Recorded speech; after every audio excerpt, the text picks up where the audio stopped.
The flight attendant's hand struck Jasmine's face with a sharp crack that silenced the entire cabin. "First class isn't for people like you," he hissed. Jasmine's shocked expression transformed into a calm smile as she pulled out her phone. "Let me introduce myself to your supervisor. Before we dive into this shocking story, let me know where you're watching from in the comments. If you're passionate about stories that expose injustice and celebrate triumph, hit that subscribe button right now. You won't want to miss what happens next when this powerful woman turns the tables on discrimination at 30,000 feet. Jasmine Walker tucked her boarding pass into her jacket pocket as she approached the sleek Skyline Airways jet. Today marked her grandmother's 75th birthday celebration in Atlanta, and Jasmine was heading back to San Francisco after the weekend festivities. At 35, she carried herself with quiet confidence, her natural curls framing a face that reflected both intelligence and determination. No one looking at her casual attire, comfortable jeans, white sneakers, and a Stanford University sweatshirt, would guess she was one of the most brilliant aerospace engineers in the country. Fewer still would suspect she was the majority shareholder of Skyline Airways, the very airline whose Boeing 787 Dreamliner she was boarding today. "Flight SL-219 now boarding first-class passengers," announced the gate agent. Jasmine stepped forward, boarding pass ready. The agent smiled mechanically, barely glancing at her documentation before waving her through. Jasmine had purposely chosen not to use her VIP status today. As the anonymous owner of 67% of Skyline's shares, she preferred to experience the airline as an ordinary passenger would. Only the board chairman and CEO knew her true identity, a strategic decision she'd made when purchasing the struggling airline 18 months ago. As she settled into seat 2A, Jasmine noticed the flight attendant, a tall man with a name tag reading Bradley Thompson, fawning over the elderly white couple across the aisle. He took their drink orders immediately and stored their carry-ons with exaggerated care. "Excuse me," Jasmine said as Bradley passed by. "Could I get some water before takeoff?"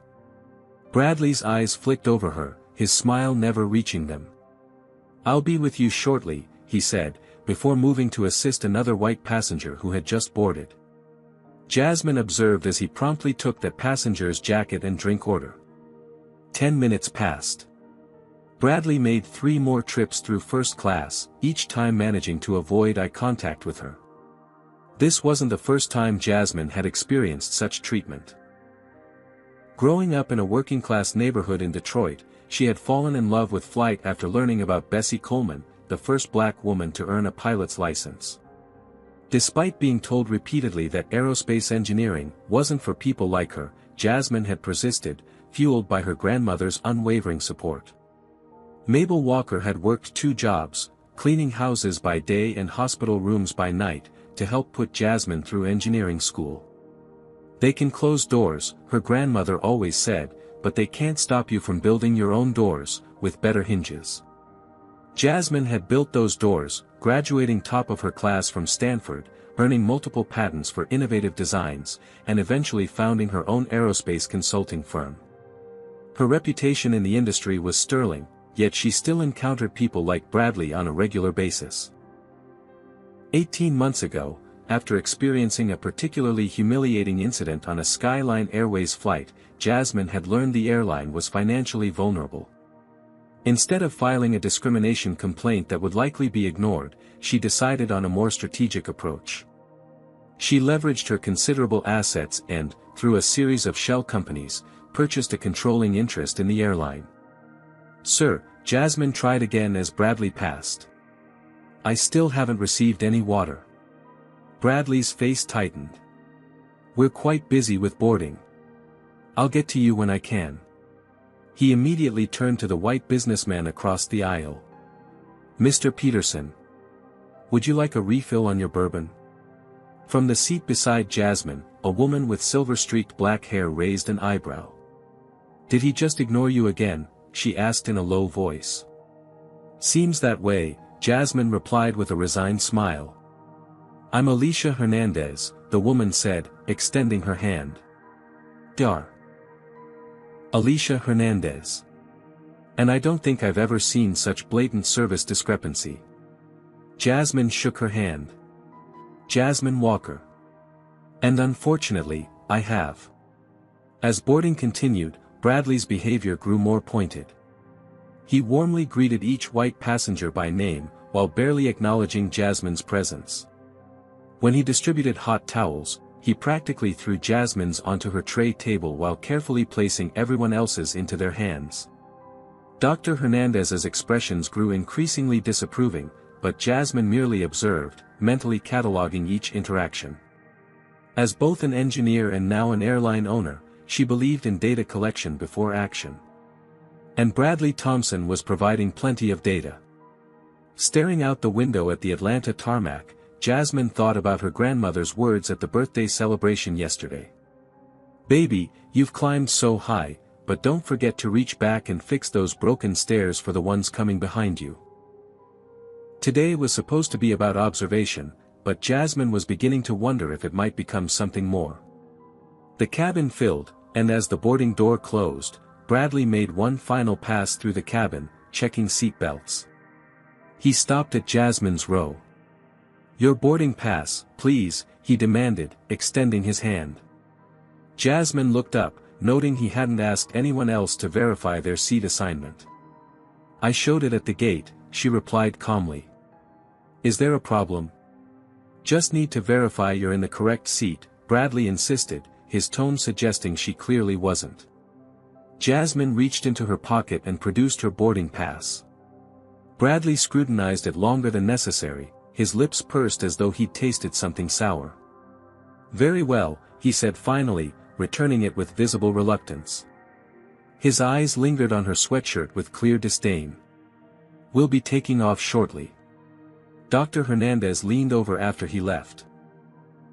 "You know what that was about, right?" Jasmine nodded. "I've been flying while black my whole life, Doctor. Some things never change. But some things could change." And as owner of Skyline Airways, Jasmine was in a unique position to make sure they did.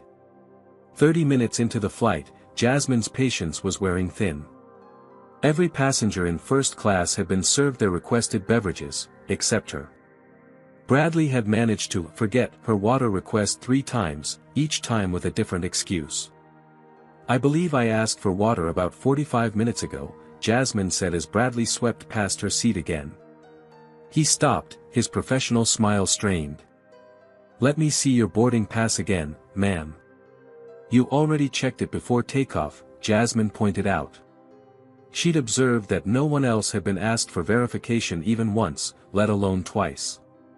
"It's procedure," Bradley insisted, his voice carrying enough that nearby passengers glanced over. "Dar." Hernandez shifted in her seat. "I wasn't asked for mine," she commented pointedly. Bradley ignored her, extending his hand expectantly toward Jasmine. With deliberate calm, Jasmine produced her boarding pass again. This time, Bradley made a show of examining both the pass and her face, as though comparing a questionable ID. Several passengers were now openly watching the interaction. "Is there a problem?" A tall, black flight attendant approached. His name tag read Anthony Nichols, Senior Flight Attendant. "Just confirming this passenger's seating assignment," Bradley replied. Sometimes people get confused about where they belong. The emphasis on belong wasn't subtle. Anthony glanced at Jasmine, then at her completely legitimate boarding pass in Bradley's hand. "Everything appears in order," Anthony said quietly. "Can I get you anything, ma'am?" "Water would be nice," Jasmine replied. "I've been waiting since boarding." Anthony nodded. "I'll bring that right away." Bradley's face tightened, but he handed the boarding pass back to Jasmine and moved away. As Anthony walked toward the galley, Jasmine noticed he didn't intervene further or speak to Bradley about his behavior. Complicity through inaction, another data point for her evaluation. The water arrived promptly from Anthony, with a murmured apology. Jasmine thanked him, but couldn't help wondering how many other black passengers had experienced similar treatment without having the power she secretly held. Her thoughts drifted to last month's executive meeting. As majority shareholder, she had attended incognito as a financial consultant. The head of customer experience had proudly presented their passenger satisfaction scores, broken down by every demographic except race. When Jasmine had asked about racial disparities in customer experience, the executive had nervously claimed they didn't track that data. Now she understood why. A commotion at the front of the cabin pulled Jasmine from her thoughts. The captain had made an announcement about a minor mechanical issue that would delay their arrival in San Francisco by 30 minutes. Bradley was visibly frustrated, snapping at another flight attendant about adjustment to the service schedule. "Delays make him tense," Dr. Hernandez observed. "Though that hardly excuses his behavior toward you." "No, it doesn't," Jasmine agreed. "I've flown over 1 million miles in my lifetime," Dr. Hernandez continued. "I've never seen such blatant discrimination from cabin crew. Have you considered filing a complaint?" Jasmine smiled slightly.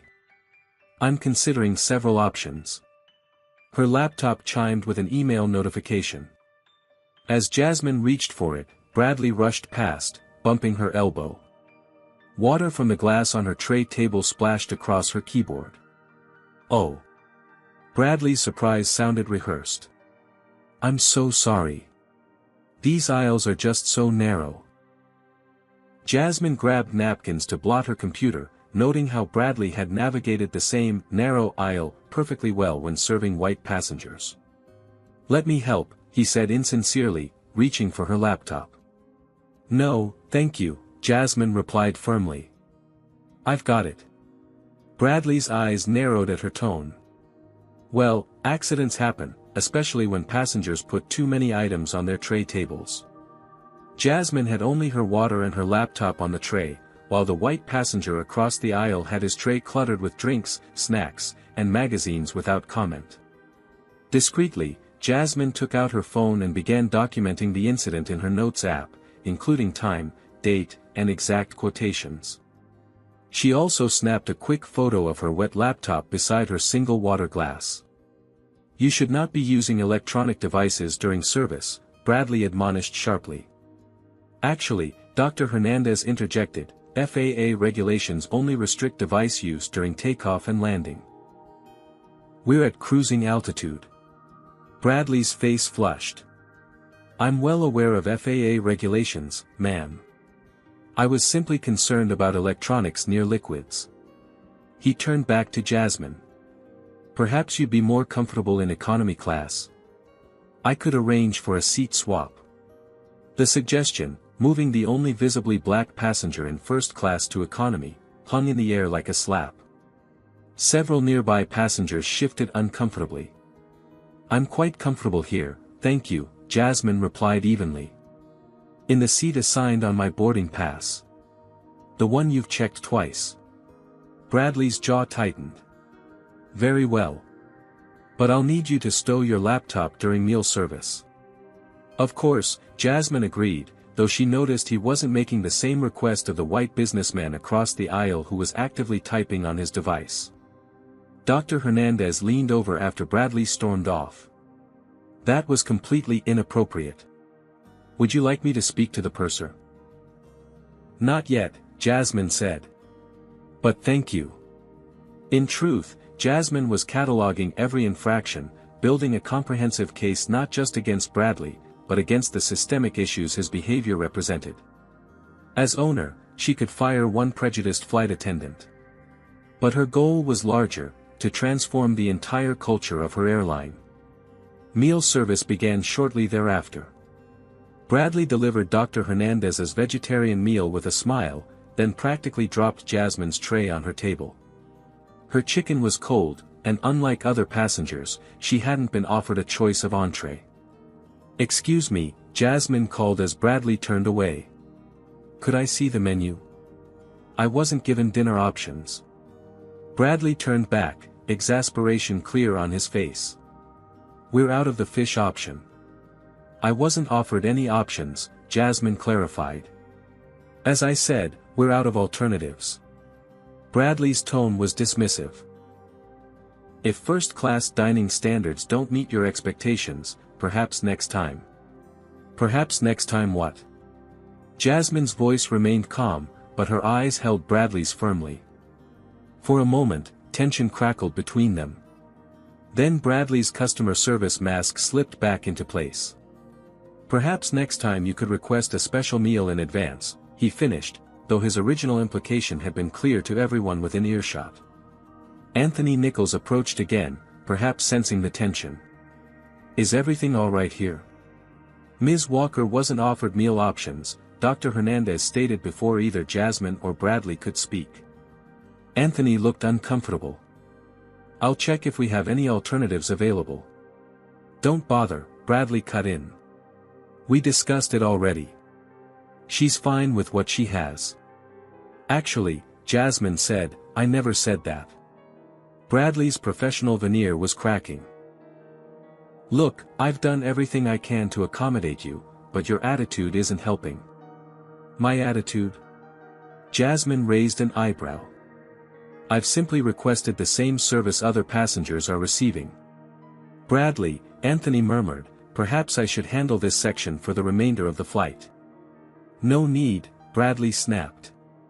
I can handle my assigned cabin.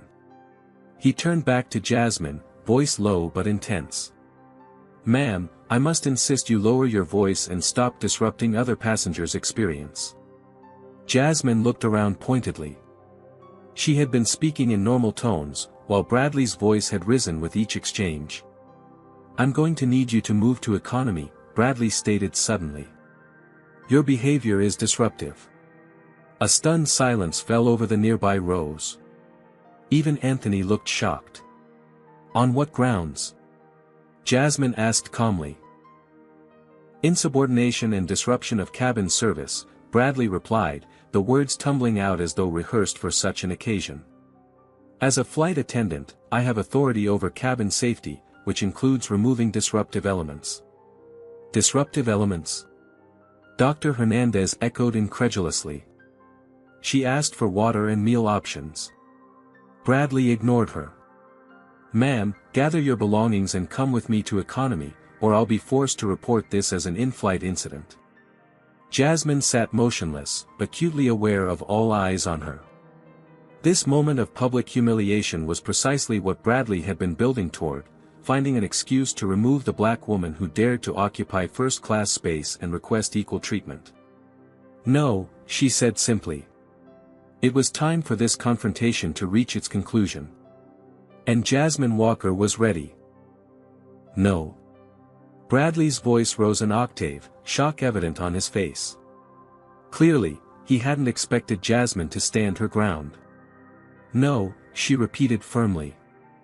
I've paid for this seat, my boarding pass confirms it's mine, and I've done nothing to warrant removal. I will not move to economy. The surrounding passengers were now openly staring. Anthony Nichols, the senior flight attendant, stepped forward. Bradley, I really think. Stay out of this, Anthony, Bradley snapped. Then, to Jasmine, this isn't a request, ma'am. It's a directive from cabin crew. Stand up and come with me now. Jasmine remained seated, back straight, voice calm. I understand you believe you have the authority to remove me, but I've violated no FAA regulations or safety protocols. I've simply requested equal service. Bradley's face flushed crimson. His hands curled into fists at his sides. Equal service? I've given you exceptional service despite your constant complaints. I've asked for water 3 times and meal options once, Jasmine countered. While documenting that you've promptly served every other passenger in this cabin without requiring multiple requests. She gestured to her phone. I have timestamps. Something dangerous flashed in Bradley's eyes. Phones can be confiscated if used to harass crew members. Documentation isn't harassment, Dr. Hernandez interjected. And I've witnessed everything she's described. This doesn't concern you, Bradley told her sharply, before returning his attention to Jasmine. Stand up. Now. Around them, passengers began to shift uncomfortably.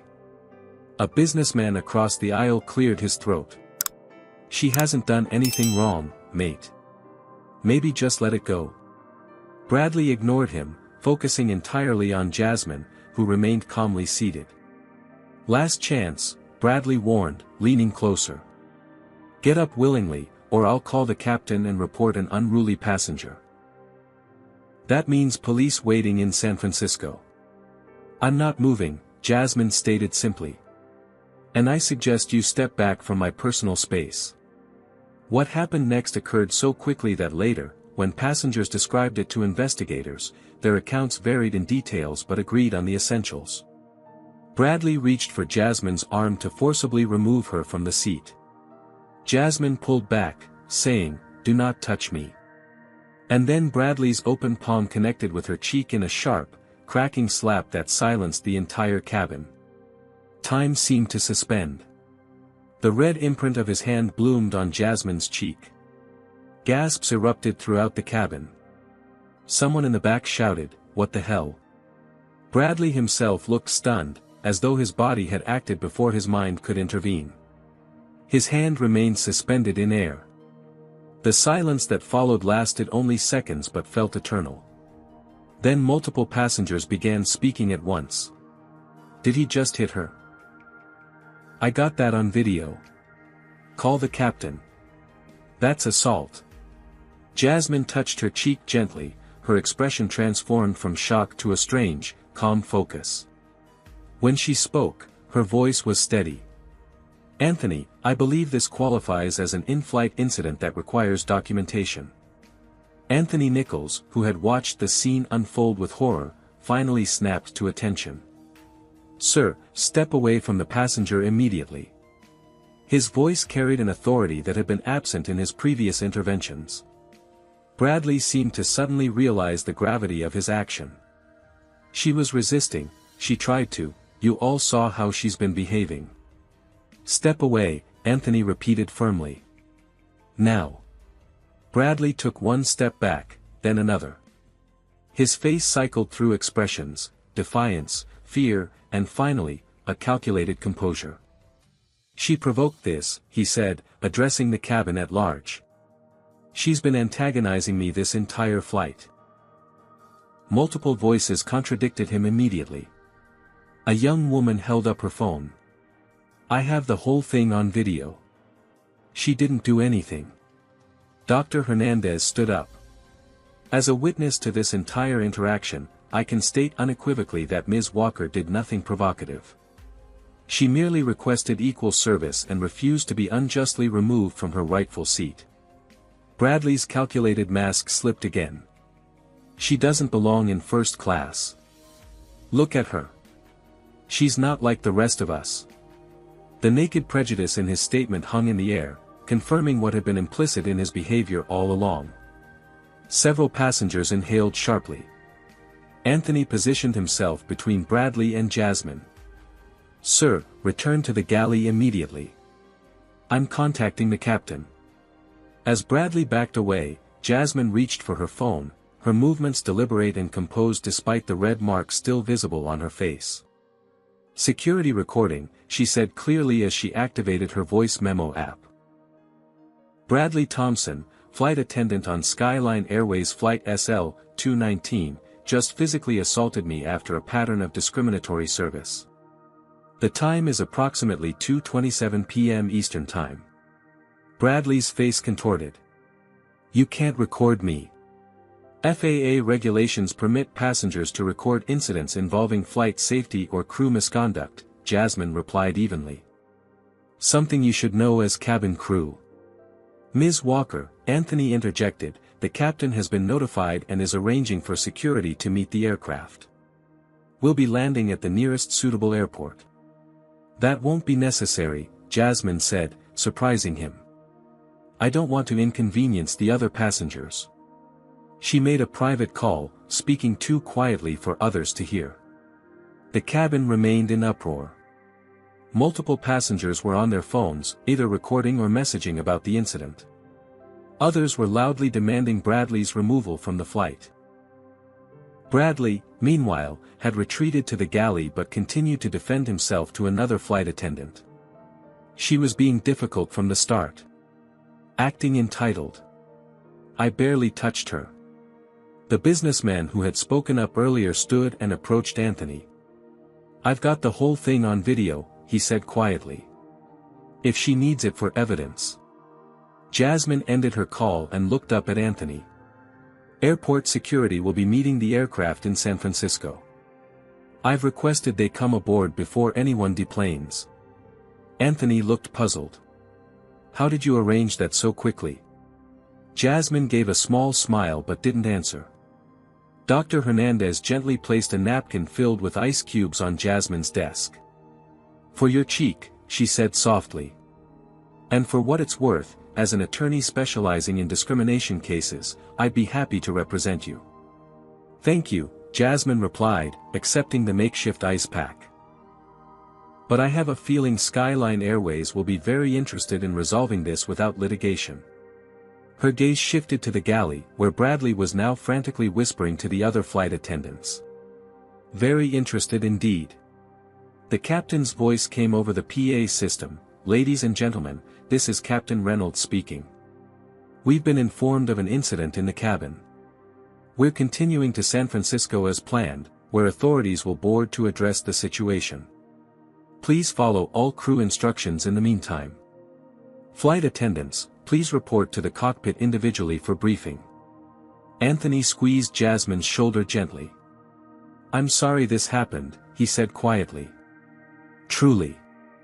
As he walked toward the cockpit, Jasmine pulled out her phone again and made another call.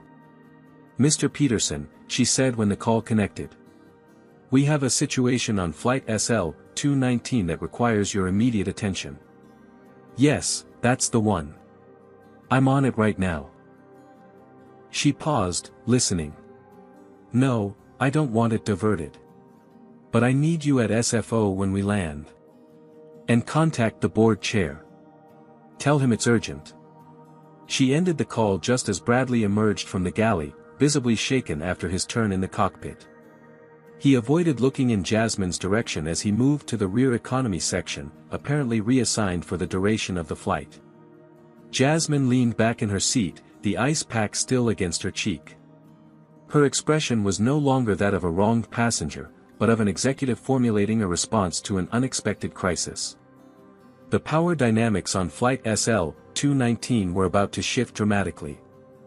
As Flight SL-219 began its descent into San Francisco International Airport, tension hung in the cabin like fog over the Bay Area.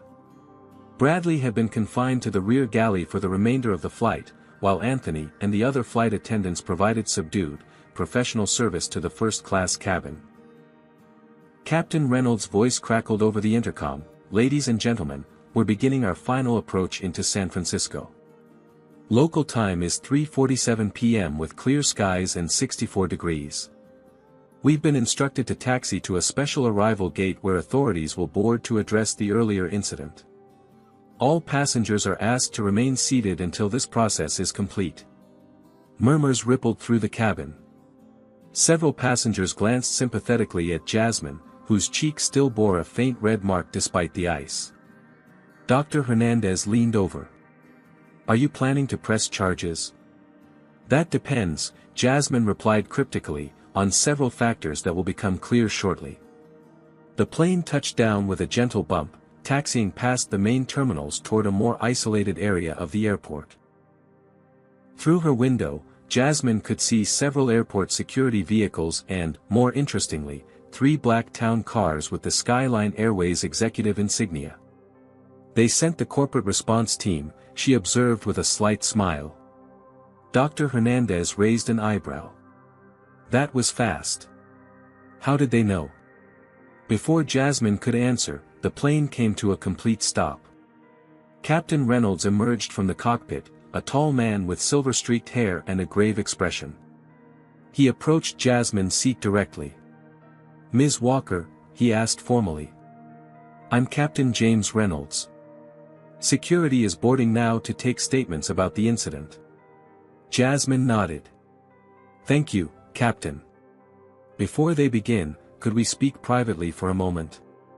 Something in her tone made the captain study her more carefully. Of course.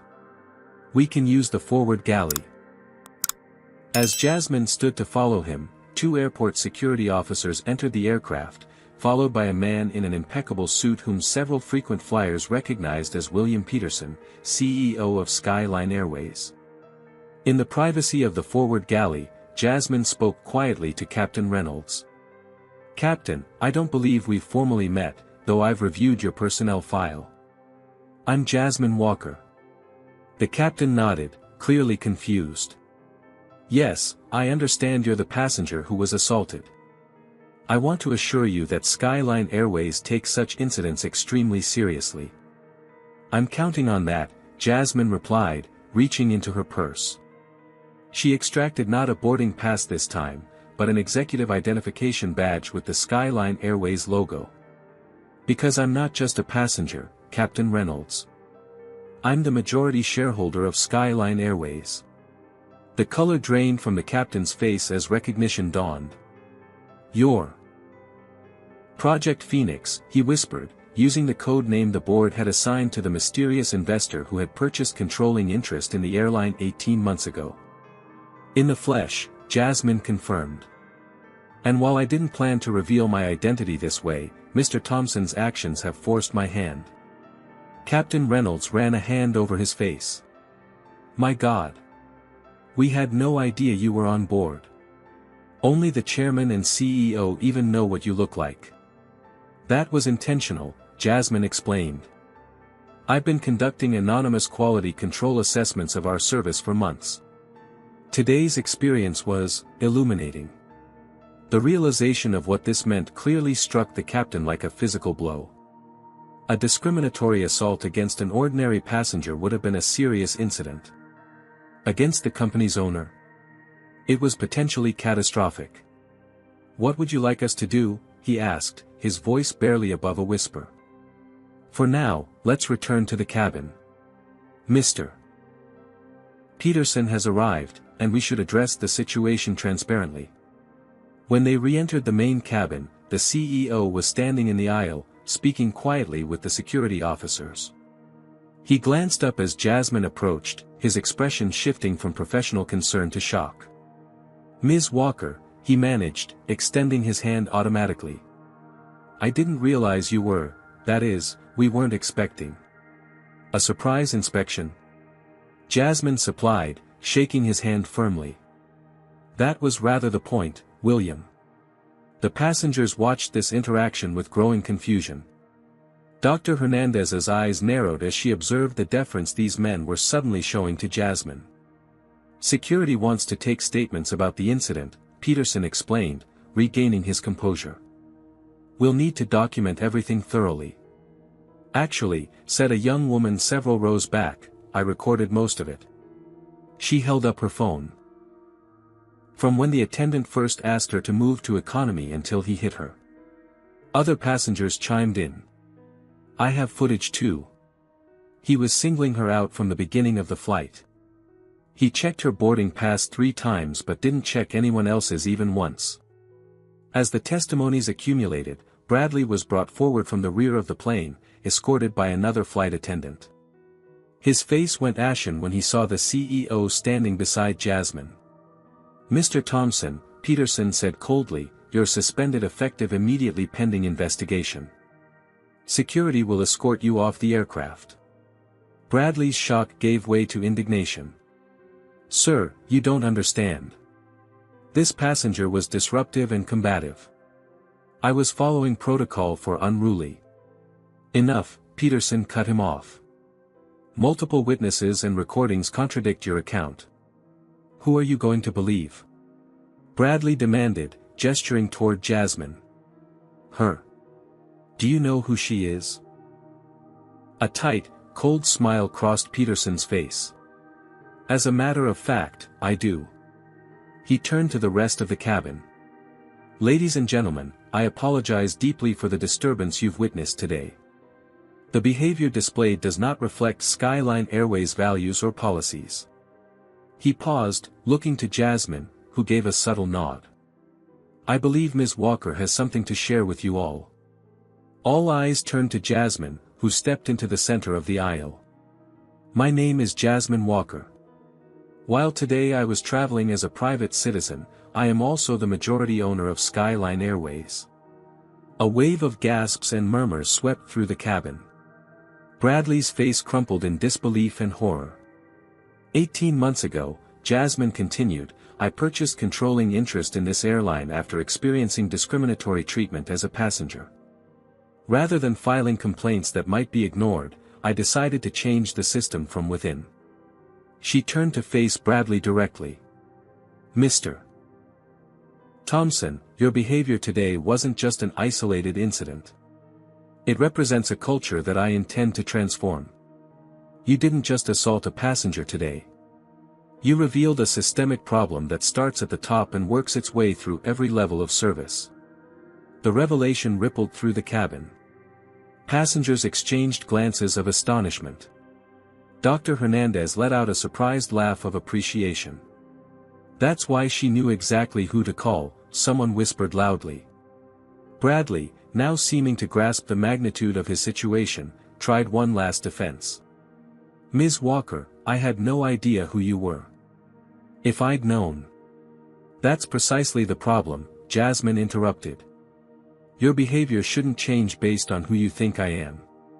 Every passenger deserves respect and equal service, regardless of their appearance, title, or perceived status." The security officers moved forward to escort Bradley from the plane. As they approached, he made a desperate plea. "Please, Ms. Walker, I have a family, a mortgage. It was one mistake in 15 years of service." Dr. Hernandez stood up. "Actually, I've been documenting his behavior since boarding. There were at least 7 separate incidents of discriminatory treatment before the physical assault. And as an attorney, I'd be prepared to testify to that effect." Another voice joined from several rows back, Anthony Nichols, the senior flight attendant who had hesitated to intervene earlier. "Ms. Walker, I feel I need to speak up. This wasn't an isolated incident for Mr. Thompson. There have been complaints before." Jasmine raised an eyebrow. "Complaints that weren't properly addressed?" Anthony looked down. "Yes. Several. From both passengers and crew members." The CEO's expression darkened further. This was clearly new information to him, or information he'd chosen to ignore. Bradley was escorted off the aircraft, his protests fading as the cabin door closed behind him.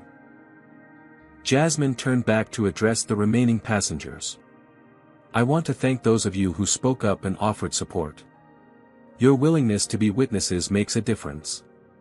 She gestured to the CEO. "Mr. Peterson will ensure each of you receives appropriate compensation for the disturbance to your journey today." Peterson nodded quickly. "Of course. Full refunds and vouchers for future travel will be processed immediately." As the situation began to settle, Jasmine noticed several passengers typing on their phones, undoubtedly sharing the dramatic story on social media. Within hours, this would likely be trending news. Have you ever witnessed discrimination but felt powerless to stop it? Comment number 1 if you would have spoken up in this situation, or number 2 if fear would have kept you silent.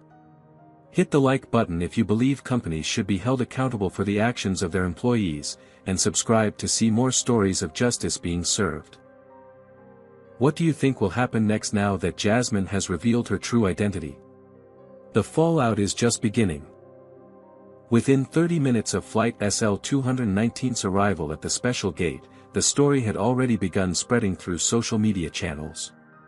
A passenger's 15-second video clip of Bradley slapping Jasmine had accumulated over 50,000 views on Twitter, with the caption, "Skyline Airways attendant slaps black female passenger who refused to give up first-class seat." Inside the aircraft, most passengers had been allowed to deplane, though several remained to give formal statements to airport security and airline representatives. Captain Reynolds had opened the cockpit door, standing near the front of the cabin with a troubled expression as he observed the aftermath of the incident. In the terminal, Bradley Thompson sat in a small security office, his face buried in his hands. His 15-year career had imploded in a single moment of lost control, and the realization was finally sinking in. Worse, he had assaulted not just any passenger, but the owner of the entire airline. "This is a mistake," he muttered repeatedly to himself. "This can't be happening." Back on the plane, Jasmine sat calmly in her original seat while William Peterson, the CEO, paced the aisle beside her. "We need to get ahead of this," he insisted, glancing at his phone. #SkylineSlap is already trending. Our PR team is assembling for emergency response. "Good," Jasmine replied. "They can start by not minimizing what happened." Peterson winced. "Of course not. But there are ways to frame this that would protect the company's reputation while still acknowledging." "No," Jasmine cut him off firmly. "We're not framing anything. We're acknowledging that racial discrimination occurred on our airline, culminating in physical assault. And we're outlining concrete steps to ensure it never happens again." The CEO's face tightened with poorly concealed frustration. "Ms. Walker, with all due respect, I've managed corporate crises for 20 years. The standard approach is to treat this as an isolated incident involving one employee who violated company policy. And that approach," Jasmine countered, "is exactly why these incidents keep happening. Bradley Thompson didn't exist in a vacuum, William. His behavior was enabled by a system that ignored previous complaints and fostered an environment where he felt empowered to act this way." Dr. Hernandez, who had remained to provide her statement, nodded in agreement. "If I may," she interjected, "as someone who litigates discrimination cases, Ms. Walker is right. When companies treat these as isolated incidents, they miss the opportunity for meaningful change, and often face multiple lawsuits down the road." Peterson's phone buzzed again. He glanced at it and paled. TMZ has the story. "They're running with airline owner goes undercover, gets slapped by racist flight attendant." "Accurate, if sensationalized," Jasmine remarked. "MS. Walker," Peterson pleaded, "at least let me arrange for a private exit through the VIP terminal. There are reporters gathering at the main arrival area." Jasmine considered this, then shook her head. "No. I'm not going to sneak out as though I have something to hide. I'll exit normally with the remaining passengers." She stood, gathering her belongings. "But first, I want to speak with Bradley." Both Peterson and Dr. Hernandez looked startled by this. "Is that wise?" the CEO asked. "From a legal standpoint. I'm not going to assault him, if that's what you're worried about," Jasmine replied dryly. "But there are things that need to be said, face to face." In the security office, Bradley jumped to his feet as the door opened and Jasmine walked in. Gone was his earlier arrogance, replaced by a desperate, pleading expression. "Ms. Walker," he began immediately, "I can't begin to express how sorry I am. If I'd had any idea who you were—" "Stop right there," Jasmine interrupted, her voice calm but firm. "That's exactly the problem. You believe your behavior would have been justified if I were just an ordinary black woman without power or connections." Bradley faltered. "No, I didn't mean." "Yes, you did," Jasmine countered. "And that's why we're here. Your apology isn't for your actions, it's for choosing the wrong target." She took a seat across from him, maintaining steady eye contact. "I'm not here for your apology, Mr. Thompson. I'm here to make something perfectly clear: what happened today isn't just about you and me. It's about every black passenger who's been made to feel unwelcome, unworthy, or unsafe on our aircraft." Bradley swallowed hard, his earlier defenses crumbling in the face of her composed intensity. "You have two choices now," Jasmine continued. "You can continue claiming you were justified, that I provoked you, that you're the real victim here. Or you can take responsibility, acknowledge the prejudice behind your actions, and commit to doing better." "I have a family," he whispered. "This job is everything." "So did Emmett Till," Jasmine replied quietly. "So do the countless people who face discrimination daily without the power I have to fight back." Something in her words seemed to finally penetrate Bradley's self-absorption. He slumped back in his chair, the reality of his situation fully sinking in. "What happens now?" he asked hoarsely. "You're terminated, effective immediately," Jasmine stated. "That's non-negotiable. Beyond that depends partly on you. Skyline won't press charges if you agree to attend anti-bias training and speak candidly about this incident during our company-wide retraining programs." She stood to leave, then paused at the door. "One more thing, Mr. Thompson. I suggest you examine why your first instinct was to physically strike a woman who simply stood up for her right to equal treatment. That reaction didn't come from nowhere." Outside in the terminal, the situation had escalated further. News vans were parked at the curb, and reporters clustered near the arrival area.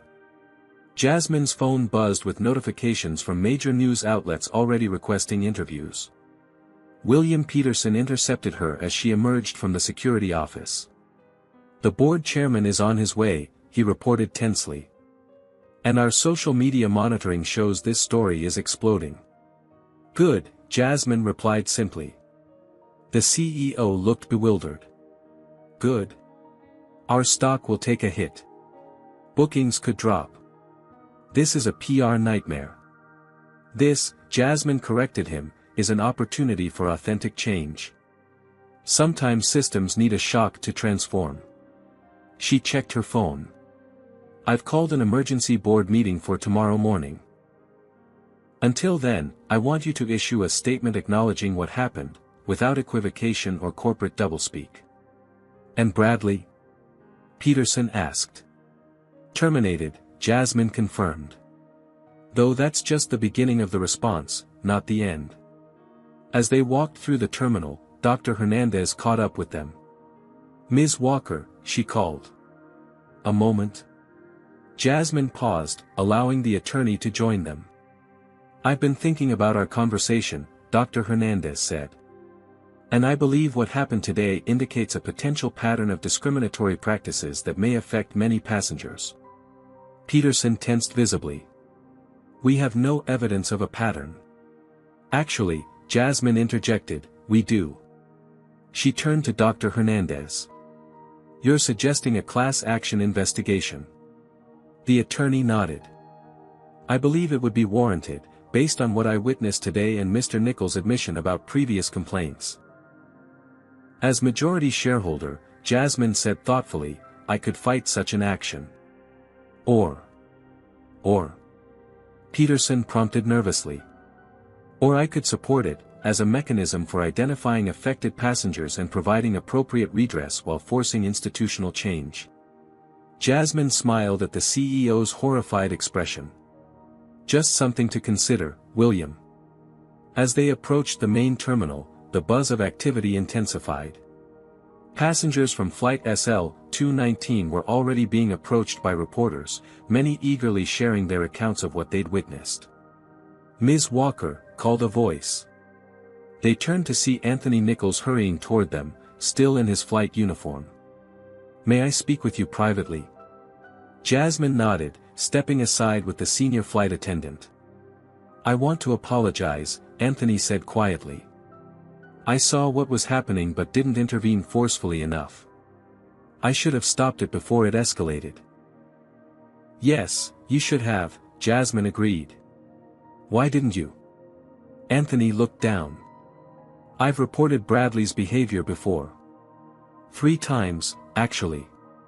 Nothing ever happened." He hesitated. "As a black flight attendant, I have to be careful. When I've spoken up too forcefully in the past, I've been labeled difficult or aggressive." Jasmine studied him thoughtfully. "So you chose self-preservation?" "Yes," Anthony admitted. "And I'm ashamed of that choice." "Don't be ashamed of trying to survive in a biased system," Jasmine told him. "Be motivated to help change that system now that there's an opportunity." Anthony straightened. "That's why I'm here. I have documentation, dates, flight numbers, passenger complaints about Bradley and several others that were never properly addressed. And I'm not the only crew member with such records." Jasmine's expression brightened with interest. "You're organizing." "We're trying," Anthony confirmed. "There's a group of us, flight attendants from diverse backgrounds who've been pushing for better training and accountability for years. Come to the board meeting tomorrow," Jasmine decided. "Bring your documentation and anyone else who's willing to speak up." It's time these voices were heard at the highest level. As they parted, Jasmine caught sight of a familiar face among the gathering crowd, her grandmother, Mabel Walker, accompanied by Jasmine's assistant. The elderly woman moved forward with dignified purpose, ignoring the reporters calling questions. "Baby girl," she said, reaching for Jasmine's hands. "Are you all right?" "Thomas called me as soon as he heard." "I'm fine, Grandma," Jasmine assured her. "Better than fine, actually. Remember when you told me to fix those broken stairs for the ones coming behind me? I think today might have kicked that process into high gear." Mabel studied her granddaughter's face, noting the faint mark still visible on her cheek. Her expression hardened. "Someone put their hands on you." "Someone who won't be in a position to do that to anyone else," Jasmine replied firmly. "And whose actions have opened a door for real change." As they moved toward the exit, reporters surged forward, calling questions.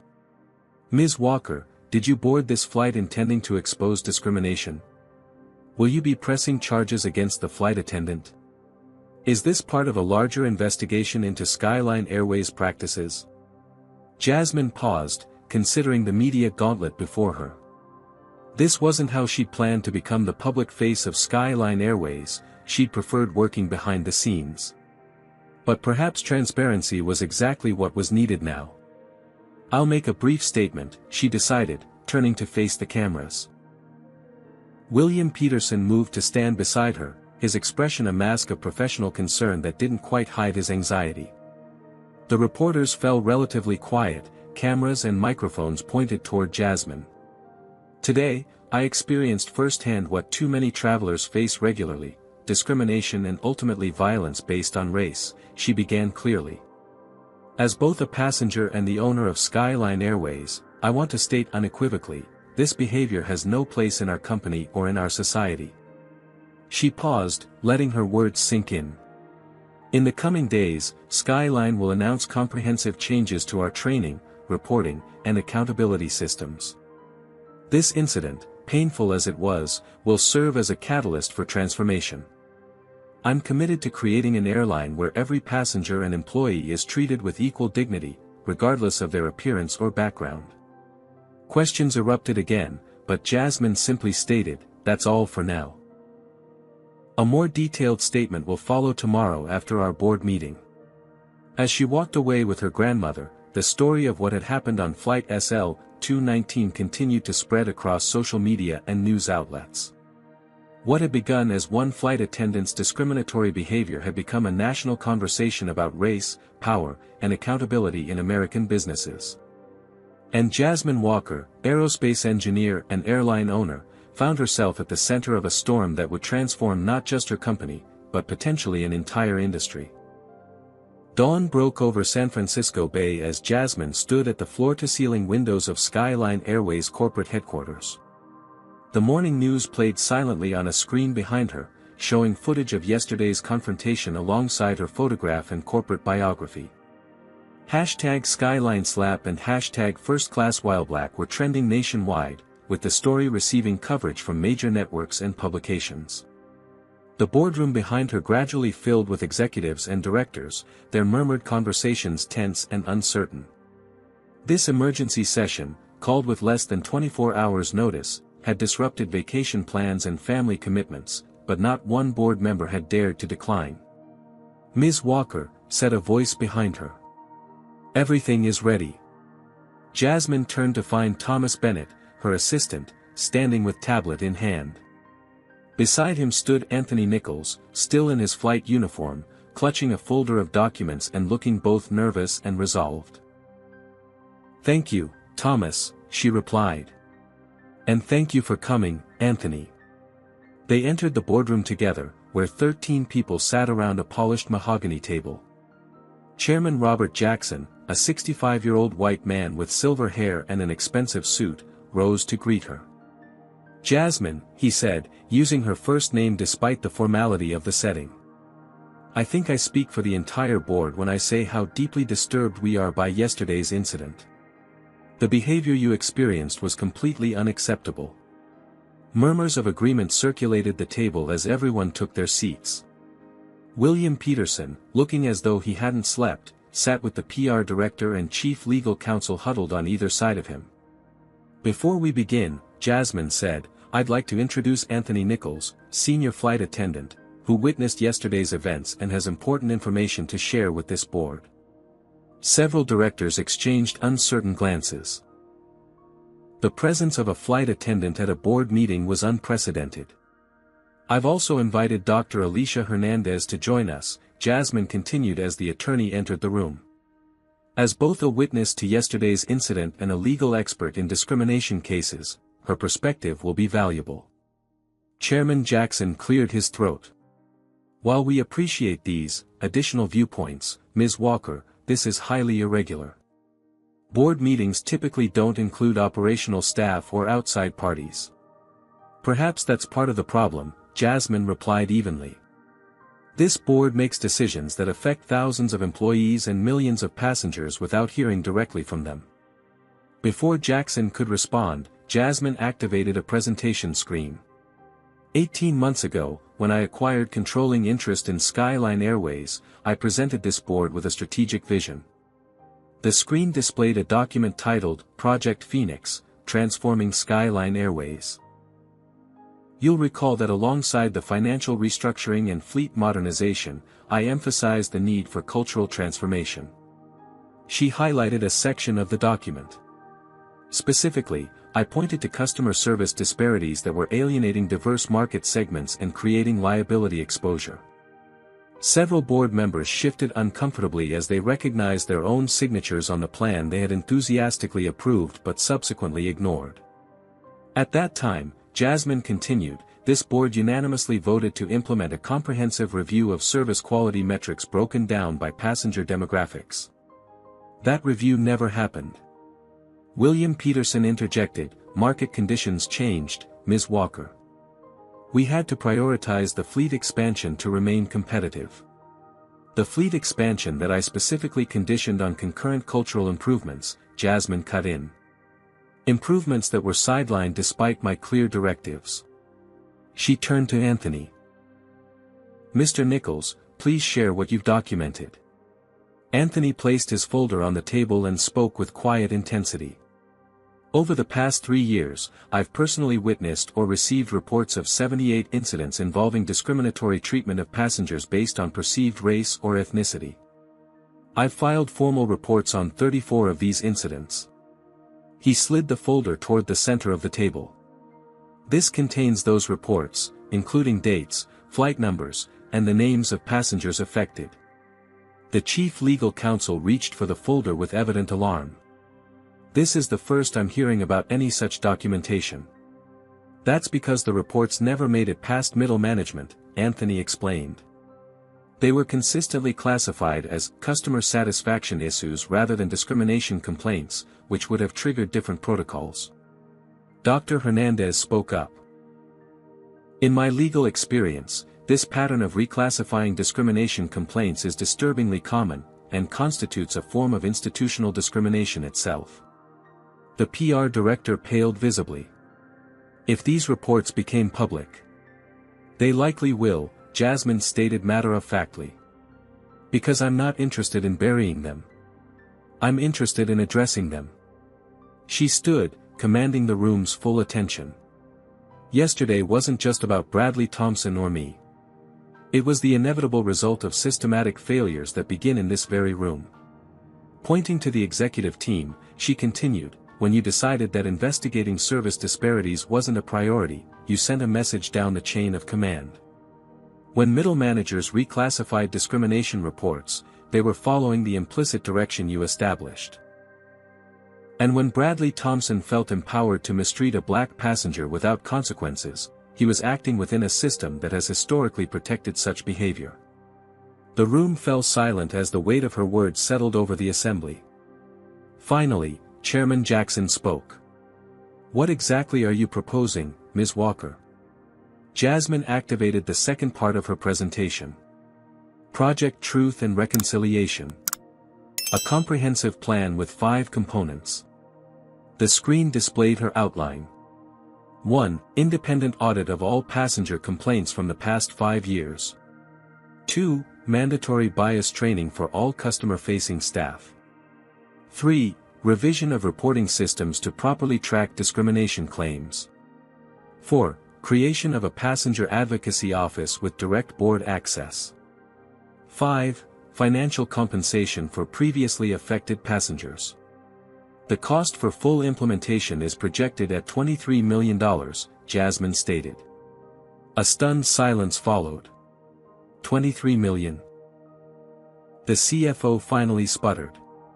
That's nearly our entire projected profit for the quarter. Yes, Jasmine agreed simply. And it's approximately 1/10 of what we'd pay if even half of Anthony's documented cases became class action lawsuits. Dr. Hernandez nodded confirmation. Recent settlements for similar corporate discrimination cases have averaged $50 to $100 million, not including brand damage. Beyond the financial considerations, Jasmine continued, this is simply the right thing to do. Both morally and strategically. She brought up another slide showing demographic projections. By 2035, the majority of American air travelers will be people of color. Airlines that have established reputations for inclusive service will capture market share, while those associated with discrimination will struggle.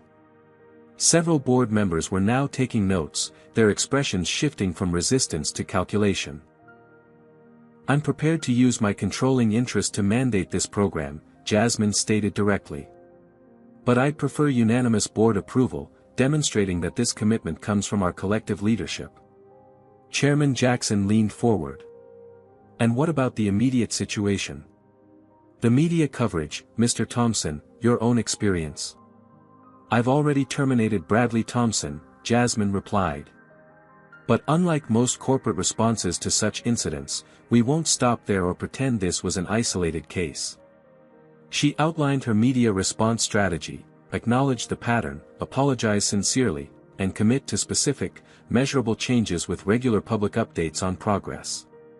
No corporate doublespeak, she insisted. No meaningless platitudes about diversity being our strength, while we continue business as usual. As the discussion continued, Anthony Nichols revealed another critical piece of information. A group of minority flight attendants had been collecting their own documentation, prepared to file a workplace discrimination suit if the airline didn't address the toxic culture they experienced. We love this company, Anthony explained. We don't want to sue it. We want to make it better. The revelation that Skyline faced potential legal action from both passengers and employees shifted the discussion decisively. Even the most resistant board members recognized the existential threat to the company's reputation and finances. After 4 hours of intense discussion, the board voted unanimously to implement Jasmine's plan, with the added provision that they would establish an employee council with representation from diverse backgrounds to advise on implementation. As the meeting concluded, Chairman Jackson approached Jasmine privately. I've been in aviation for 40 years, he said quietly. I've seen companies try to bury these issues, fight the lawsuits, wait for the news cycle to move on. No one's ever done it this way. That's precisely the problem, Jasmine replied. And why nothing ever changes. Outside the boardroom, she found her grandmother waiting, dignity and pride evident in her bearing despite her 81 years. Beside her stood Dr. Hernandez, engaged in animated conversation. Your granddaughter is extraordinary, Dr. Hernandez was saying. To turn personal humiliation into institutional change like this. She's always been that way, Mabel Walker replied with a smile. Ever since she was little. Doesn't just fix the problem in front of her, she rebuilds the whole system. Jasmine embraced her grandmother, suddenly aware of how much this moment owed to this woman's sacrifices and wisdom. We got it, she said simply. Unanimous approval. Never doubted you would, Mabel replied. Now comes the hard part, making sure they follow through. Dr. Hernandez's phone buzzed. She checked it and looked up with wide eyes. You might want to see this, she said, turning the screen toward Jasmine. The headline read, Exclusive, Skyline Airways flight attendants allege systematic discrimination, dozens more come forward after viral incident. The story had jumped from a single incident to an industry-wide reckoning. Employees at 4 other major airlines had begun sharing similar experiences on social media and with news outlets. Jasmine took a deep breath. What had begun as her private quality control assessment had catalyzed a movement that now extended far beyond Skyline Airways or her personal experience. As they walked toward the elevator, Thomas approached with another update. Ms. Walker, CNN, MSNBC, and Fox News have all requested interviews. The White House press secretary mentioned the incident in this morning's briefing. And the NAACP has issued a statement supporting your response. The elevator doors opened to reveal Anthony Nichols with 4 other flight attendants, 2 black women, 1 Latino man, and 1 South Asian woman. All wore their Skyline uniforms and expressions of cautious hope. Ms. Walker, Anthony said. These are some of the colleagues I mentioned. They wanted to thank you personally for listening when so many others wouldn't. As Jasmine spoke with this small delegation, she realized that her role had fundamentally changed. She was no longer just a behind-the-scenes investor or even a corporate executive implementing reforms. She had become, somewhat reluctantly but perhaps necessarily, the public face of a movement for accountability and transformation. The weight of that responsibility settled on her shoulders as she stepped into the elevator, her grandmother's hand firmly grasping hers, a tactile reminder of whose shoulders she stood upon, and for whom she was now fighting. 3 weeks after the incident, Jasmine stared at her reflection in the bathroom mirror of her San Francisco penthouse. Dark circles shadowed her eyes, testament to endless meetings, interviews, and the constant vigilance required by her newly public profile. Her phone buzzed for what felt like the 100th time that morning, another media request, another threat, another opportunity, another crisis. She let it ring. The initial news cycle had evolved into something more substantial and demanding. What had begun as a viral video had become a national conversation about race, privilege, and accountability in American business. And Jasmine Walker, previously known only in aerospace engineering circles and boardrooms, had become the reluctant face of that conversation. Her doorbell rang, followed by her security systems announcement, Dr. Alicia Hernandez at main entrance. Jasmine quickly applied concealer to the shadows under her eyes and went to greet her visitor. Over the past weeks, the attorney had become both a strategic advisor and something approaching a friend. You look exhausted, Dr. Hernandez observed without preamble as she entered, carrying a thick folder and a takeout bag from Jasmine's favorite cafe. Good morning to you too, Jasmine replied with a tired smile. Coffee in that bag?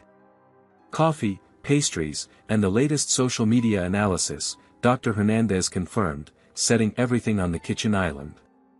The online backlash is intensifying. Jasmine nodded grimly. While public support for her actions remained strong, a coordinated campaign to discredit her had emerged from certain corners of the internet. Her inbox overflowed daily with threats and racist vitriol.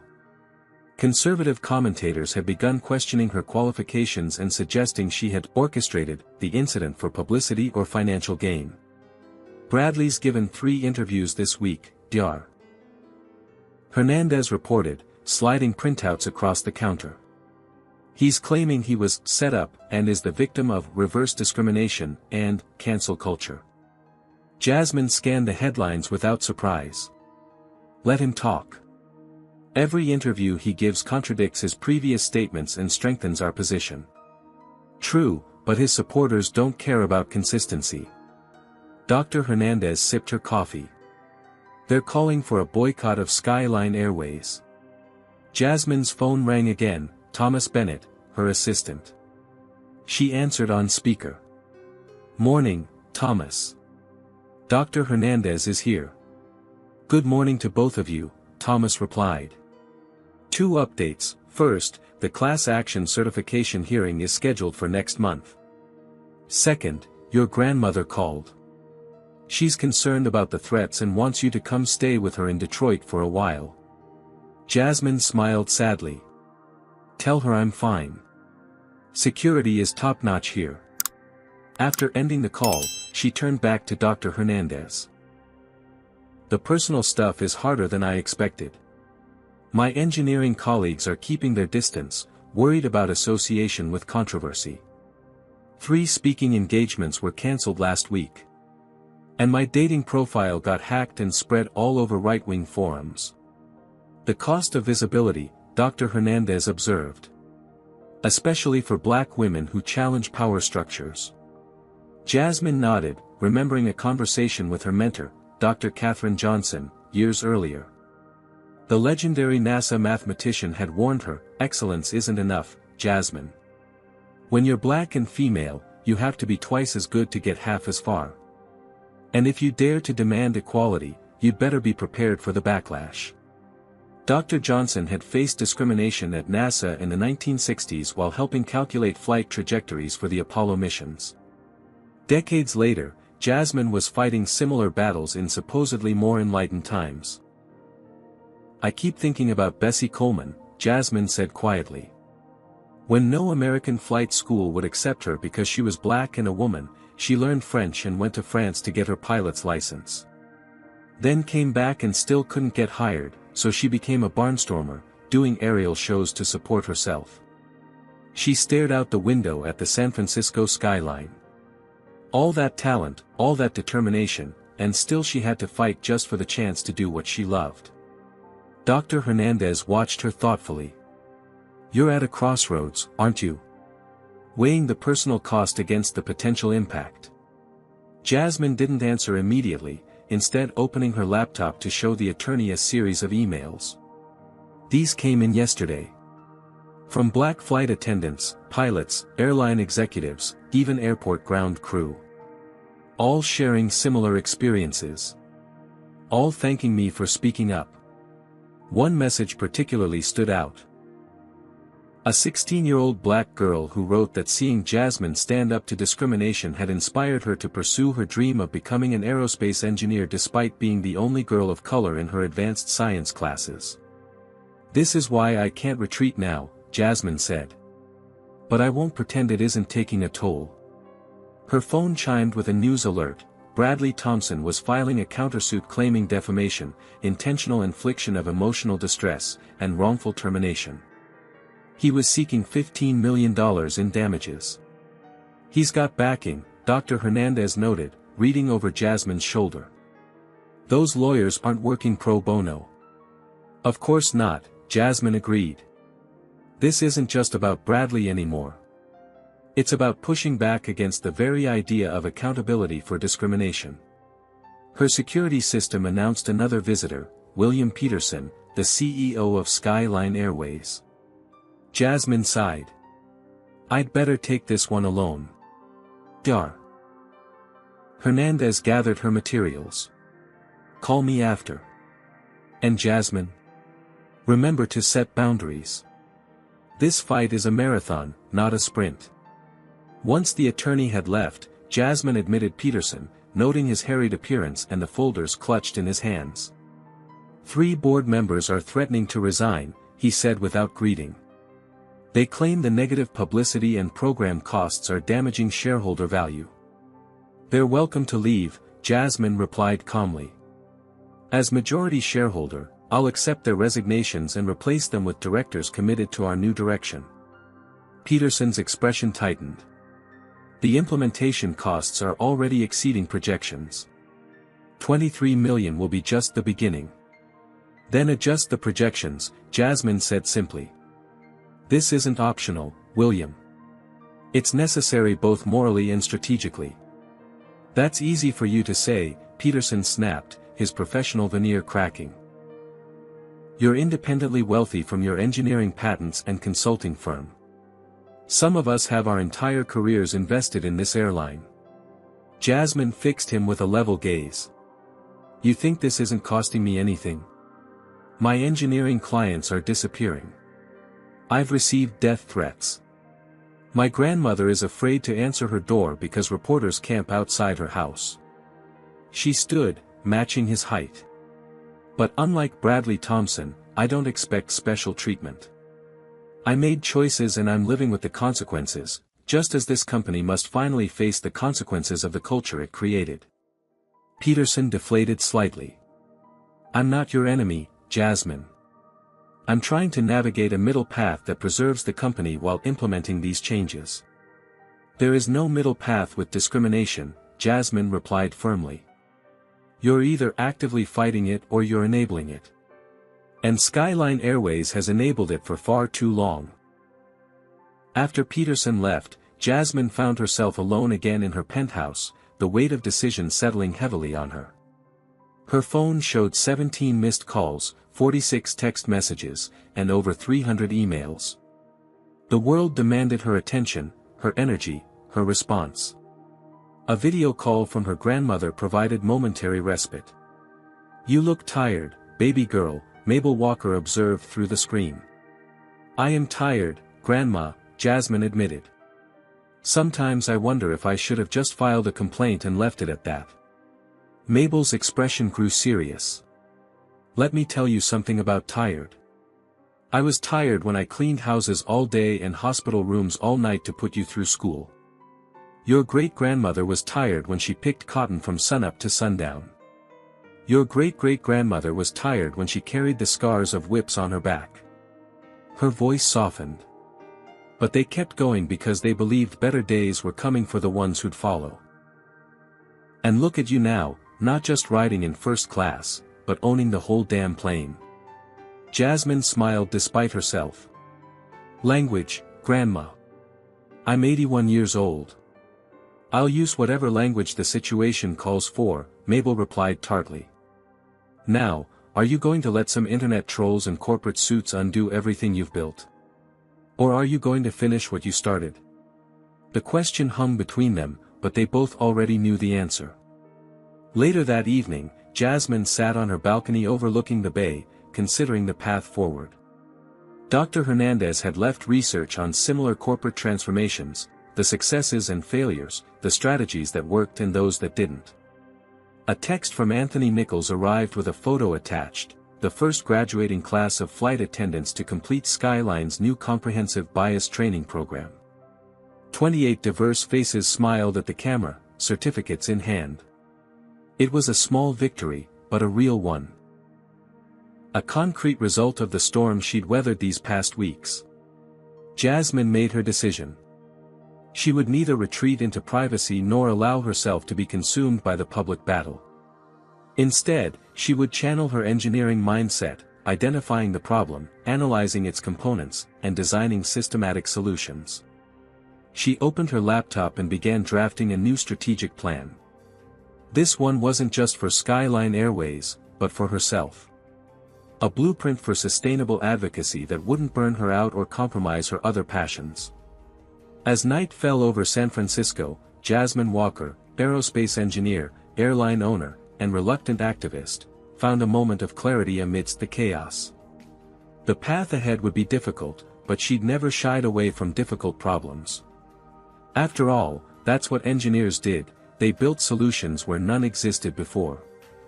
And sometimes, they rebuilt entire systems from the ground up. The shareholders' meeting will begin in 5 minutes, Thomas announced, poking his head into the conference room where Jasmine was reviewing her presentation notes. 6 weeks had passed since the incident on Flight SL-219. In that time, Skyline Airways had become the center of a national conversation about race and corporate accountability. The company's stock had initially plummeted, then stabilized as Jasmine's comprehensive response plan began to take effect. Today would be her first direct address to all shareholders, not just the board. "How's the crowd?" she asked, adjusting her blazer, professional navy blue rather than the Stanford sweatshirt she'd worn on that fateful flight. "Mixed," Thomas replied honestly. "Support from institutional investors and progressives. Hostility from some of the old guard. Media presence is significant." Jasmine nodded, having expected no less. And our special guests? Seated in the reserved section, as requested. She gathered her materials and followed Thomas to the main auditorium of Skyline's headquarters. As she entered through a side door, the buzz of conversation momentarily halted, then resumed with greater intensity. Nearly 400 shareholders filled the room, along with journalists, analysts, and other stakeholders. From her vantage point on the stage, Jasmine could see Bradley Thompson's legal team huddled near the back, a visual reminder of his countersuit, which had become a rallying point for those opposed to her reforms. More encouragingly, she spotted Anthony Nichols and his colleagues from the Flight Attendants Coalition seated near the front, alongside Dr. Hernandez. Chairman Robert Jackson approached the podium, calling the meeting to order with practiced authority. Before we proceed to quarterly results and shareholder questions, he announced, I invite our majority shareholder and newly appointed executive chairwoman, Ms. Jasmine Walker, to address recent events and strategic initiatives. As Jasmine took the podium, she noted the symbolism of the moment. Just 6 weeks ago, she had been an anonymous passenger being told she didn't belong in first class. Today, she stood before hundreds as the most powerful person in the room. Good morning, she began steadily. Many of you know me primarily through news coverage of an incident that occurred on one of our flights. Others know me through my work in aerospace engineering or my previous quiet role as a major investor. Today, I want to speak to you directly about who I am, why I bought this airline, and where we go from here. The room quieted as Jasmine projected her first slide, not a corporate logo or profit chart, but a photograph of her grandmother, Mabel Walker. This is the woman who raised me, Jasmine explained.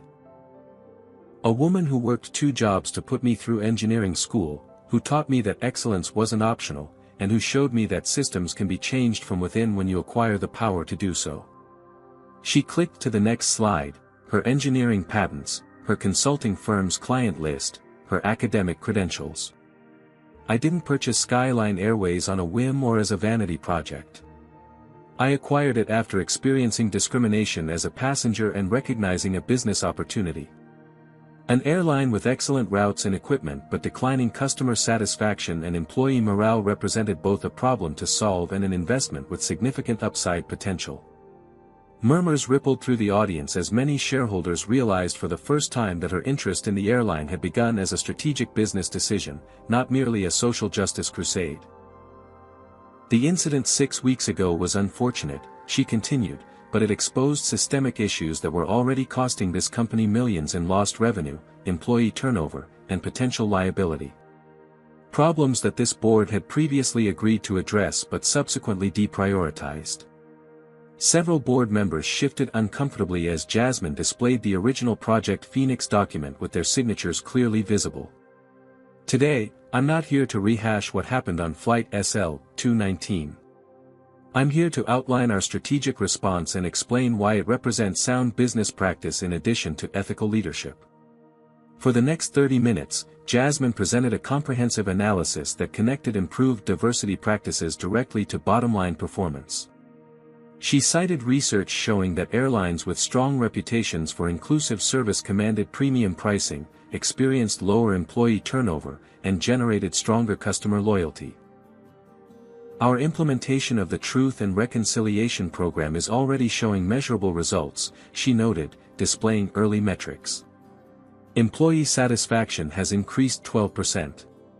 Applications for flight attendant positions are up 37%.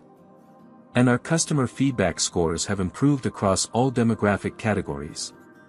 She then addressed the concerns that had dominated financial news. Yes, this initiative carries significant costs, $27 million to date. But compared to the estimated $90 million in legal exposure from documented discrimination cases, plus incalculable brand damage, this represents a sound investment in Skyline's future. The room had grown notably quieter as even skeptical shareholders recognized the business logic behind her approach. This wasn't just moral posturing, it was strategic risk management and brand positioning. Now, I'd like to address Bradley Thompson's countersuit directly, Jasmine continued, causing a stir of interest. Mr. Thompson claims he was wrongfully terminated and defamed. However, his actions were captured on multiple recordings, witnessed by dozens of passengers, and violated explicit company policies. More importantly, our investigation revealed this was not an isolated incident. She nodded to Anthony Nichols, who stood briefly as she acknowledged him. Thanks to courageous employees who came forward, we've documented 17 previous incidents involving Mr. Thompson alone, with formal complaints that were systematically minimized or ignored by previous management. Jasmine paused, letting this sink in. His lawsuit is not merely without merit, it represents an attempt to intimidate this company and others from holding employees accountable for discriminatory behavior. We will not settle. We will not back down. And we are confident the facts will speak for themselves in court. The bold declaration drew spontaneous applause from many attendees, though others remained stone-faced. Finally, I want to address the broader implications of our actions, Jasmine said, displaying headlines about similar initiatives now being considered at other airlines. Skyline Airways has an opportunity to lead industry-wide change rather than following reluctantly behind it. By taking decisive action now, we position ourselves as innovators in corporate accountability and inclusive service, values that an increasing percentage of consumers prioritize when making purchasing decisions. She concluded with a simple statement: discrimination isn't just morally wrong, it's bad business. And Skyline Airways will no longer tolerate it, regardless of the short-term costs of transformation. As Jasmine stepped back from the podium, the auditorium erupted in a mix of enthusiastic applause and muted opposition. Chairman Jackson returned to open the floor for questions, which came rapid-fire. What happens if Bradley Thompson's suit succeeds? How will you measure the ROI on these diversity programs? Are you sacrificing shareholder value for social activism? Jasmine addressed each question with data-driven responses, consistently connecting ethical practices to business outcomes. When a particularly hostile shareholder suggested she was exploiting one unfortunate incident for personal publicity, she responded with calm precision. I didn't create this situation. I simply refuse to accept discriminatory treatment that many others endure silently. The question isn't why I spoke up, but why such behavior was tolerated for so long. After the formal session concluded, Jasmine met privately with a coalition of institutional investors who collectively controlled nearly 20% of Skyline's shares. Their support would be crucial for maintaining momentum against resistance from more conservative shareholders.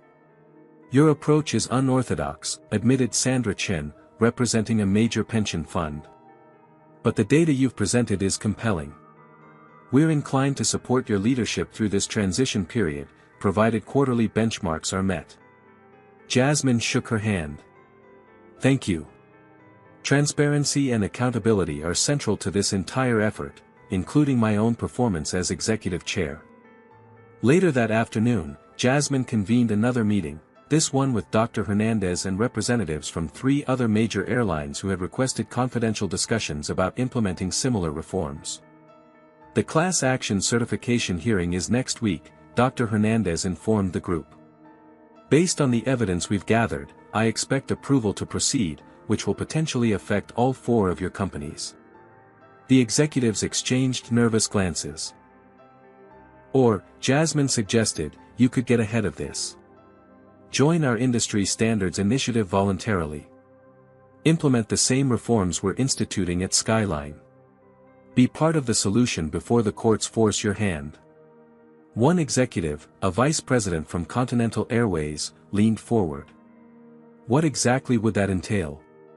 Jasmine outlined the core components: independent audits of past complaints, revised reporting systems, comprehensive training, and a transparent compensation structure for affected customers and employees.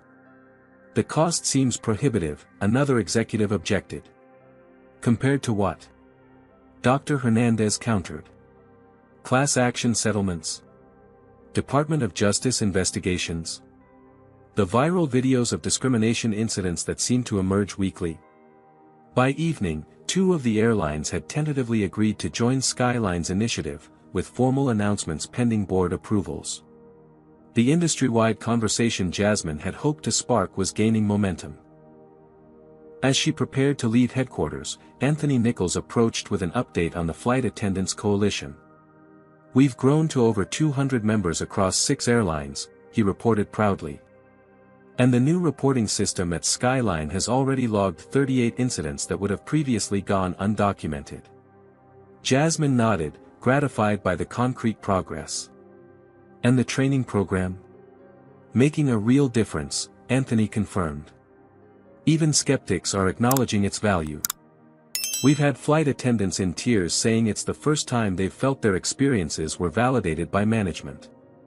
Before they parted, Anthony hesitated, then added, "Bradley's been reaching out to current employees, trying to build support for his lawsuit. Suggesting they could join as plaintiffs claiming the new policies create a hostile work environment for white employees." Jasmine wasn't surprised. "Document everything. Forward any communications to legal." This is exactly the kind of backlash we anticipated. That evening, as Jasmine reviewed media coverage of the shareholders' meeting, her phone rang. The caller ID showed William Peterson, the CEO whose initial resistance had gradually transformed into grudging cooperation. "The board vote came through," he reported without preamble. 7-3 in favor of the full implementation plan, including the expanded budget. "And the 3 opposed?" Jasmine asked. "Submitted their resignations, as expected." Jasmine had already identified diverse, qualified candidates to fill those positions, executives with proven track records in both business performance and inclusive leadership. "One more thing," Peterson added. "Bradley gave another interview today. He's claiming you orchestrated the entire incident as a publicity stunt to take control of day-to-day operations." Jasmine sighed. "Forward the link to legal. It'll join the growing evidence of defamation for our countersuit." After ending the call, she stared out at the San Francisco skyline, reflecting on the strategic chess match she'd been playing these past 6 weeks. Every move Bradley and his supporters made seemed to strengthen her position, providing additional evidence and galvanizing more allies to her cause. The path forward was becoming clearer. The industry-wide alliance. The class action that would force accountability across multiple airlines. The new board members who would bring fresh perspectives. The empowered employee coalition providing real-time feedback on implementation. For the first time since the incident, Jasmine allowed herself to feel a measure of satisfaction. The system wasn't transformed yet, far from it. But the mechanisms for change were now firmly in place, with momentum building daily. Her phone chimed with a text from her grandmother, "Saw you on the news today. Looked just like your grandfather when he organized that auto workers' strike in '73. Some things run in the blood." Jasmine smiled, feeling the weight of that legacy, not as a burden, but as a foundation. The work continued, but tonight, at least, she could acknowledge that something significant had begun. Do you believe companies should be held accountable for the actions of their employees? Have you ever witnessed discrimination but felt powerless to stop it? Leave a comment with your thoughts, and don't forget to subscribe to see more stories about individuals standing up against injustice. What other industries do you think need this kind of transformation? Let me know in the comments below.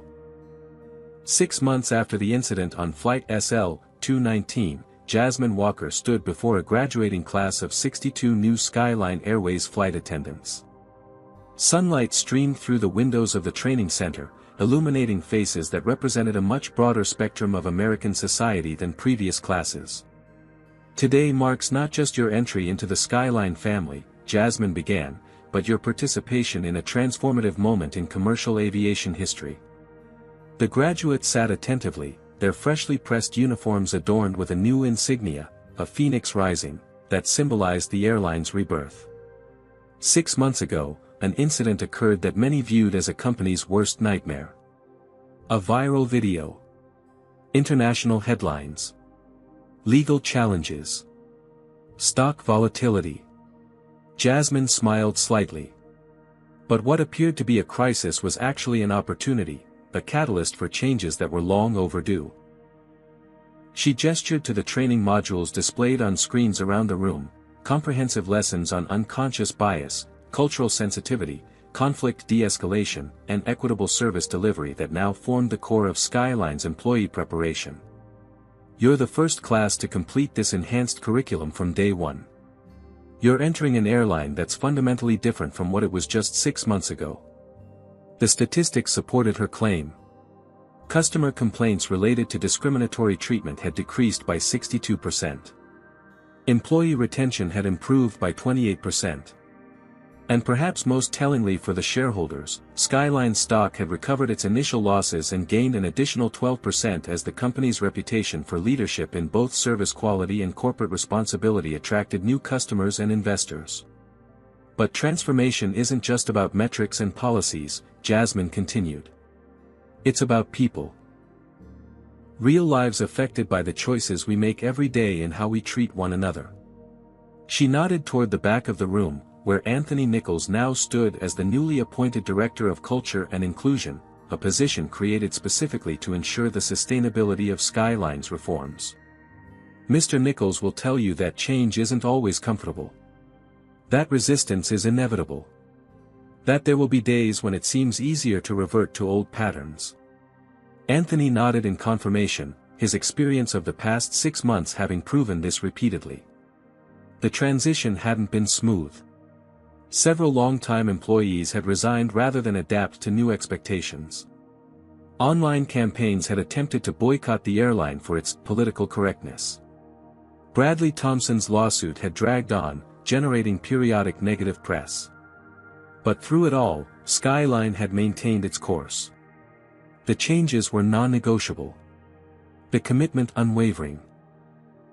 And gradually, the results spoke for themselves. 2 weeks ago, Jasmine revealed, Bradley Thompson's lawsuit against Skyline Airways was dismissed with prejudice. A murmur of approval ran through the graduates. The judge not only rejected his claims of wrongful termination and defamation but cited the overwhelming evidence of legitimate grounds for dismissal and pattern of documented misconduct. What Jasmine didn't mention was that Bradley's legal team had approached her with settlement offers 3 times, each time suggesting that ending the public battle would benefit both parties. Each time, she had refused. This wasn't about money or even personal vindication, it was about establishing a clear precedent that discrimination carried real consequences. Meanwhile, she continued, the class action lawsuit has resulted in industry-wide changes. 4 major airlines have now joined Skyline's Standards Initiative, adopting similar training programs, reporting systems, and accountability measures. The industry transformation had accelerated beyond even Jasmine's optimistic projections. When confronted with the choice between voluntary reform and costly litigation, most airlines had chosen the former. Those that resisted found themselves at a growing competitive disadvantage as consumers increasingly factored corporate values into their purchasing decisions. Your entry into this profession comes at a historic moment, Jasmine told the graduates. You're not just providing a service, you're helping redefine what air travel means for all passengers, regardless of their background or appearance. After the ceremony, Jasmine met briefly with each graduate, taking particular interest in those who represented demographics historically underrepresented in aviation. Among them was Zara Williams, a young black woman whose application essay had cited Jasmine as her inspiration for pursuing a career in the industry. Ms. Walker, Zara said earnestly as they shook hands, I applied to 3 airlines, but Skyline was my first choice because of what you did. Because you showed that we don't have to accept being treated as less than. Jasmine squeezed her hand. Remember that feeling when you encounter resistance. And remember that you're never alone in this work. Later that afternoon, Jasmine visited Skyline's newly established Bessie Coleman Scholarship Foundation, which provided financial support and mentorship to students of color pursuing careers in aviation. The foundation, funded by a portion of Jasmine's personal shares in the company, had already awarded 37 scholarships to aspiring pilots, engineers, air traffic controllers, and aviation business professionals. The applications for next year have doubled, reported the foundation director. Your CNN interview really raised our profile. Jasmine smiled, recalling the interview, a thoughtful, in-depth conversation about her journey from aerospace engineering to airline ownership to reluctant activist. The segment had gone viral, not for controversy but for its honest examination of racial dynamics in American business. By evening, Jasmine was back at San Francisco International Airport, this time to board a Skyline flight to Detroit. Her grandmother's 82nd birthday celebration was the following day, an event Jasmine wouldn't miss for anything. As she approached the gate, she noticed subtle differences from 6 months earlier. The gate agent's interactions with diverse passengers were noticeably more attentive and respectful. The pre-boarding announcements included information about Skyline's service commitment to all passengers. And the flight crew, visible through the jetway window, reflected a much broader spectrum of American society. Boarding proceeded smoothly, without the tension or microaggressions Jasmine had observed on countless previous flights. In first class, where she now flew openly as the airline's executive chair rather than anonymously, the lead flight attendant greeted each passenger with consistent warmth and professionalism. "Ms. Walker," he said with genuine pleasure when recognizing her. "It's an honor to have you aboard. I'm Jason, and I'll be taking care of the first-class cabin today." "Thank you, Jason," she replied. "I'm looking forward to a smooth flight to Detroit." As the plane taxied toward the runway, Jasmine found herself on the same route she traveled 6 months earlier, but in circumstances that couldn't be more different. The transformation of Skyline Airways from a company in crisis to an industry leader in both service quality and corporate responsibility represented everything she had hoped to achieve when purchasing her controlling interest.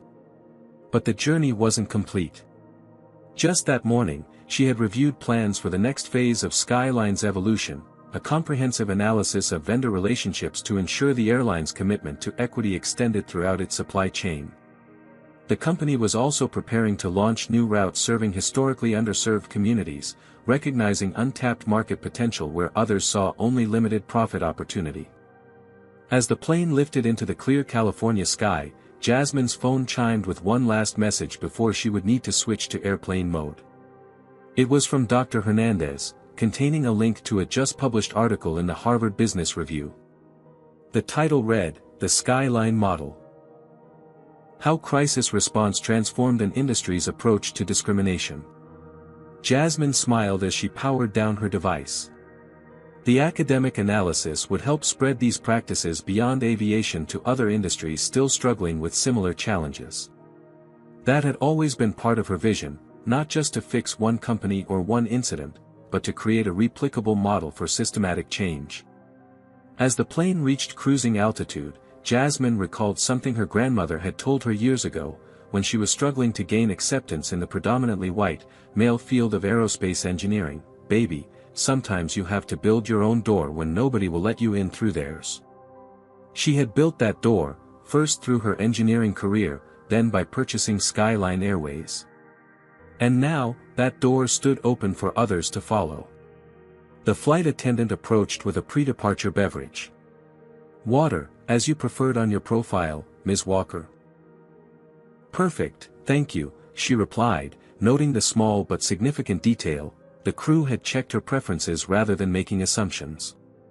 In the cockpit ahead, Captain Lisa Rodriguez, recently promoted to chief pilot, guided the Boeing 787 Dreamliner eastward. But this wasn't just any Dreamliner, it was the first to incorporate modifications based on Jasmine's own engineering designs, improvements that increased fuel efficiency while enhancing passenger comfort. The journey had come full circle. The aerospace engineer who had faced discrimination as a passenger had transformed not just company policy but the physical aircraft itself. And in doing so, she had created something that extended far beyond one flight or one airline, a model for confronting discrimination with strategic, systemic solutions rather than performative gestures or defensive denial. As she gazed toward the horizon, Jasmine reflected that this was never the path she had imagined when purchasing Skyline Airways. But sometimes transformation required an unexpected catalyst, a moment of crisis that revealed deeper truths and created openings for fundamental change. 6 months ago, a flight attendant's hand had struck her face, momentarily silencing a crowded cabin. Today, That single act of discrimination had been transformed into a movement for accountability that resonated far beyond one airline or one incident. The slap had been heard around an industry. And its echoes continued to drive change. What would you have done in Jasmine's position? Would you have revealed your identity immediately, or waited to gather more evidence as she did? Comment below with your thoughts. If this story inspired you, please hit the like button, share it with someone who needs to hear it, and subscribe for more powerful stories of justice and transformation. Thank you for joining me on this journey. Until next time, remember that one person's courage can transform an entire system. This story illustrates powerful truths about confronting discrimination in today's world. First, racism often persists not through isolated, bad actors, but through systems that enable and protect discriminatory behavior. Jasmine's strategic approach shows that documenting patterns rather than reacting to single incidents creates lasting change. Second, true transformation requires both personal courage and structural power. While Jasmine's individual stand was important, her ability to implement systemic changes came from her position of authority. This highlights why representation matters at leadership levels. Third, accountability must be consistent and transparent. By refusing to settle Bradley's lawsuit or minimize the incident, Jasmine established clear precedent that discrimination carries consequences. Finally, the story demonstrates how economic and moral imperatives can align. Discrimination isn't just ethically wrong, it's bad business that damages companies financially through lost talent, customers, and opportunities. The most powerful response to discrimination isn't just calling it out, but rebuilding systems that prevent it from happening again. Sometimes transformation requires an unexpected catalyst that reveals deeper truths and creates openings for fundamental change.